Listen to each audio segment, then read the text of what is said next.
Hello everybody, and welcome back to The Wealth Around Us. We're back here at Hank's place where we're going to go ahead and get a request done for our 101th subscription. We're celebrating over here, so we just thought we would take the time to sit out and walk you through making one of these solar generators. So for those of you who need to, you can pause it right here and take this screenshot and save it as the actual diagram. But what you need is a battery, a switch, the wire, 12-volt splitter, solar panel, case, and adapter. Alright, now we're going to have Hank show you one of these actual circuits.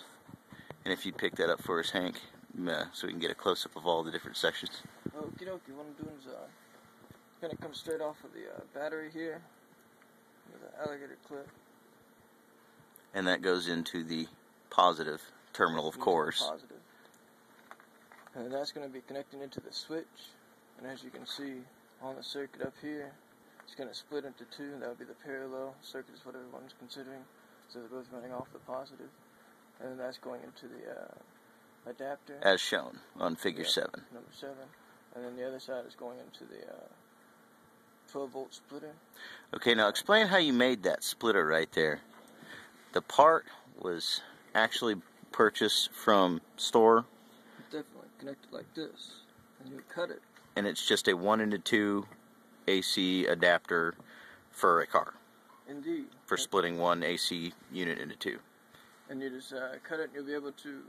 If you look over here, you got the positive is always the middle.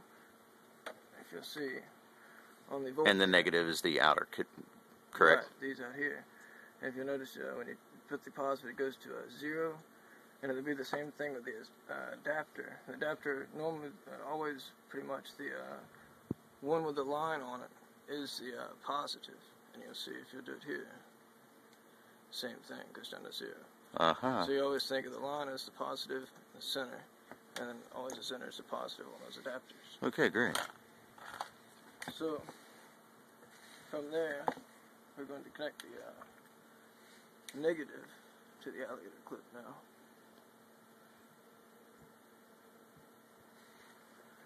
And that should complete the circuit.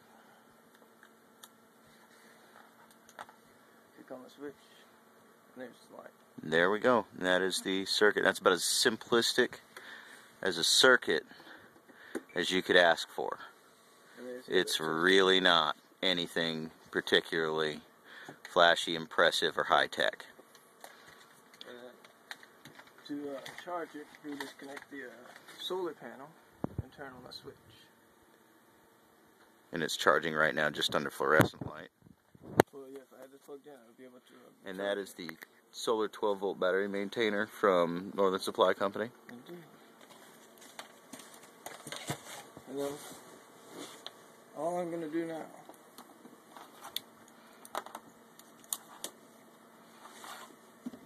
is put it in a case for you. And so what I've done is I just make my measurements. I use the yardstick that I have here, and just make my measurements. Use a marker or whatever, and then just cut it with a knife. You see how easy it cuts, and you can just sharpen it with the sharpener. Keep your knife sharp and everything. I'm going to take the switch, put it in place.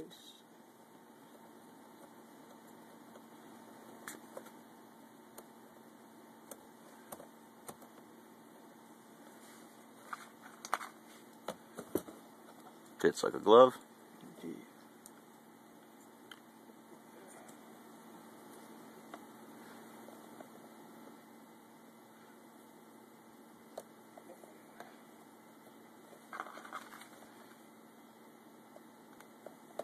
And that breaks the circuit, in other words. That's what the purpose of a switch is. Indeed. And there's all the pieces of the solar generator. All you have to do is hook up your inverter. Click on your switch. There you go. And show them the plug-ins where you, or no, the outlets on it. Oh, there you go. So you'd be able to plug something into one of these. Definitely. And that's your simple Solar generator by Hank. But that is all you need to make one of these. And you can see that a lot of people are asking me how the last one was wired and all that wiring and stuff in there. This is all it really is. Very basic. We'll give you another good eyeful of that for a couple seconds because a lot of people are going to be asking questions, and this is, you know, as low-tech as it gets, people. And as being that low-tech, there's really nothing to go wrong with it. I mean, the only thing to go wrong is you overcharge a battery, and that's probably not going to happen with a solar panel that size. These batteries are best if not drained, because we just drained mine by accident. I left it on. Just don't leave it on. Just don't leave it on. Definitely. Yeah, it takes forever to charge it back up. Indeed. A good rule of thumb is half of whatever it is. Yeah, only expend about half of your energy. But generally, inverters will shut down at about that time. Once they're under 12 volts, they can't sustain their load, and then so you're saving it that way. So the idea is you want the tolerances to be, you know, hot enough to get you somewhere, but low enough on either side of that battery to not destroy it. And that's the concept behind it. I think that's Edison and Tesla all together.